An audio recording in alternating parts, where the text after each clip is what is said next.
আসসালামু আলাইকুম।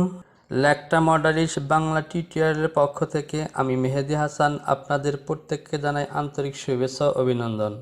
প্রিয় সাবস্ক্রাইবার, আজকে আমার ভিডিওটি হলো ল্যাকটা মডারিস size table manipulation, size table গঠন এবং ইনসার্ট এবং সাইজ টেবিলটি কিভাবে আপনার ল্যাকটা মডারিসের মডেল ফাইলে যুক্ত করবেন তা দেখাবো। তো প্রিয় ডপার, আপনি যদি চ্যানেলটিতে নতুন হয়ে থাকেন তাহলে এখনই চ্যানেলটিকে সাবস্ক্রাইব করে বেল আইকনটিকে ক্লিক করে রাখুন, যাতে পরবর্তী ভিডিও আপলোড করা মাত্র আপনার কাছে পৌঁছে যায়।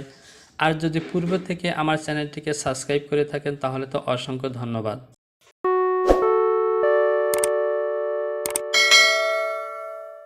আমি আমার মডেলিসের এই ফাইলটি ওপেন করেছি এবং ডান সাইডে উপরে কর্নারে দেখতে পাচ্ছেন এখানে যে সাইজ টেবিলটি আছে সেখানে এক ধরনের আছে, এবং এখন যেই পেজটি দেখতে পাচ্ছেন সেখানেও মডেলিসের সাধারণ নিয়মে যে টেবিলটি থাকা উচিত সেই টেবিলটি আছে।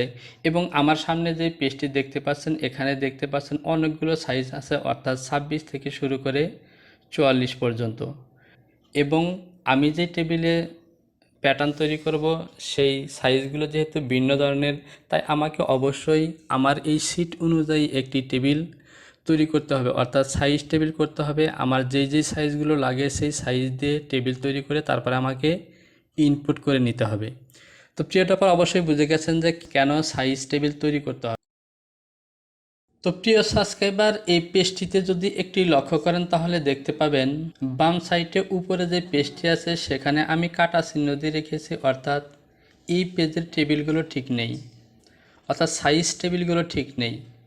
একইভাবে নিচের সাইটের পেজে যদি লক্ষ্য করেন তাহলে দেখতে পাবেন সবগুলোটাই সাইজ টেবিল ওকে আছে, অথচ আমি যেই সাইজ টেবিলগুলো তৈরি করে সেভ করে রেখেছি ডান সাইডে উপরে যেটি দেখতে পাচ্ছেন এই টেবিলগুলো কিন্তু সবগুলো একই ধরনের দেখাচ্ছে।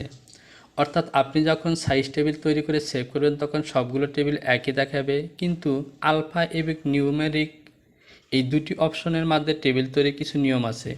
যদি আপনি নিয়মগুলো সঠিকভাবে ফলো করতে না পারেন তাহলে আপনি টেবিল তৈরি করবেন, টেবিল তৈরি হবে, সেভ হবে, কিন্তু আপনি যখন মডেলিসের মধ্যে সেই টেবিলটিকে ইনপুট করবেন তখন দেখবেন টেবিলগুলো একটি ভিন্ন ধরনের দেখাচ্ছে, অর্থাৎ যেই টেবিলগুলো ঠিক নেই সেগুলো আপনি যেভাবে তৈরি করেছেন আসলে সেভাবে ইনপুট হয়নি এবং সেগুলোতে আপনি কোনো কাজ করতে পারবেন না। তো সুতরাং আজকে আমি কিভাবে নিউমেরিক এবং আলফা দিয়ে সঠিক নিয়মে টেবিল তৈরি করবেন এবং আপনার মডেলিসের মধ্যে ইনপুট করবেন তা দেখাবো। আপনারা দেখতে পাচ্ছেন 26 থেকে শুরু করে 44 পর্যন্ত, এবং এই সংখ্যাগুলোর মাঝখানে একটি করে সংখ্যা বাদ আছে, অর্থাৎ 26, 28, 30, 32, 36, 38, 40, 42 এবং 44, অর্থাৎ জোড়ায় জোড়ায় আছে, এবং আমার বেসিক সাইজটি হলো 32। তো চলুন এবার আমি এই সাইজ টেবিলটি তৈরি করব। তো নিউমেরিক দিয়ে টেবিল তৈরি করার জন্য এখানে আমি লিখব এখানে নিউমেরিক ছোট হাতের অক্ষর দিয়ে, অর্থাৎ স্মল লেটার দিয়ে লিখতে হবে। তো আমি এখানে স্মল লেটার দিয়ে টাইপ করলাম নিউমেরিক। এবার ইন্টার দিয়ে নিচে এসে আমি আমার সাইজ টেবিলগুলো লিখে দেব। তো নিউমেরিক দিয়ে সঠিক নিয়মে টেবিল তৈরি করার নিয়ম হলো আপনার যে সাইজ টেবিলটি আছে সেখান থেকে প্রথম সাইজটি এখানে লিখবেন, এরপর পেজ বারে একটি পেজ দিয়ে একটি ফাঁকা করবেন, এরপর এখানে আপনি চিহ্ন দিবেন 2 অথবা 3 অথবা 4, অর্থাৎ আপনার সাইজ টেবিলের মধ্যে যতগুলো সংখ্যা গ্যাপ থাকবে ততগুলো দিবেন। তো আমার সাইজ টেবিলের মধ্যে দুটি সংখ্যার গ্যাপ আছে, অর্থাৎ 28, 30, 32 এরকম, এই জন্য আমি 2 চিহ্ন দিলাম। এরপর আমার বেসিক সাইজ 32-এর সামনে স্টার চিহ্ন দিলাম এবং শেষ সাইজটি 44 লিখে দিলাম। এবার আমি এই সাইজ টেবিলটি ফাইলে গিয়ে সেভ করব। তো এখান থেকে একটি সাইজ টেবিলের নাম দিব এবং এই টেবিলটিকে সেভ করব। তো আমার প্রথম সাইজটি 28, বেসিক সাইজটি 32 এবং শেষ সাইজটি হলো 44। এবার সেভ করে দিলাম।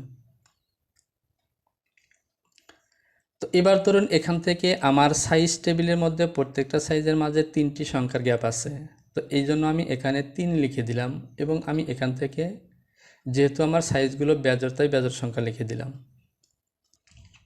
তো আমার প্রথম সাইজটি লিখলাম 27, বেসিক সাইজ 33 এবং শেষ সাইজটি 45। এবার আমি এই সাইজ টেবিলটিকেও সেভ করে দেব। তো আপনারা দেখতে পাচ্ছেন আমি আমার সাইজ টেবিলের নামটি দিলাম। এবার আমি এখান থেকে সেভ অপশনটিতে ক্লিক করে সেভ করে দিলাম। তো আপনি যদি চান যে বেজোড় সংখ্যা না দিয়ে এভাবে 3 লেখা রাখবো এবং জোড় সংখ্যা দিয়ে আমি এই টেবিলটি তৈরি করব, তবুও তৈরি করতে পারেন, তবে এটি ভুল। যদিও আপনার টেবিলটি সঠিক হবে এবং কাজ করবে, তবে এটি সঠিক নয়। আপনি যদি অবশ্যই বেজোড় সংখ্যা দিয়ে টেবিল তৈরি করেন তাহলে সেখানে বেজোড় সংখ্যায় বসানো উচিত। তো চলুন এবার আমি এই টেবিলগুলোকে আমার মডারিসের ফাইলে ইনপুট করব। তো এর জন্য আমি আমার মডারিস ফাইলটিকে অন করে নিলাম। তো ওপেন করার পর আপনারা জানেন যে সাইজ টেবিল ইনপুট করার জন্য আমাকে F7 এ যেতে হবে এবং এখান থেকে ইনপুট ইবিটি, এই ইনপুট ইবিটি সিলেকশন করে সাইজ টেবিলে ক্লিক করলাম। তো দেখুন আমার সাইজ টেবিলটি চলে এসেছে। এখান থেকে আমি সাইজটি ওপেন করলাম। তো দেখুন আমার সাইজটি সুন্দরভাবে চলে এসেছে।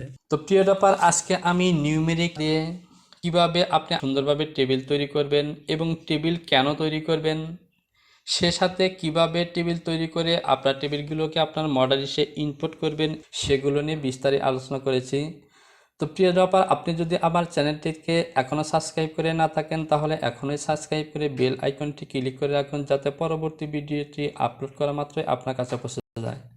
প্রিয় ব্যাপার, এই ভিডিওতে একটি লাইক কিংবা কমেন্টস করলে আপনার যেমন সময় নষ্ট হবে না তেমনি কোনো বেনিফিটও লাগবে না। সুতরাং অবশ্যই ভিডিওতে একটি লাইক দিবেন, কমেন্টস করবেন এবং সেই সাথে সাবস্ক্রাইব করে বেল আইকনটিকে ক্লিক করে রাখবেন। কারণ আজকের ভিডিওটি যদি আপনার ভালো নাও লাগে, আমি নিয়মিতভাবে এখানে ভিডিও আপলোড করছি, কোনো না কোনো ভিডিও আছে যেটি আপনার অবশ্যই প্রয়োজনীয় ভিডিও হতে পারে। তো দেখা হবে পরবর্তী কোনো ভিডিও টিউটোরিয়ালে। সে পর্যন্ত ভালো থাকুন। সবার জন্য রইল শুভকামনা। আল্লাহ হাফেজ।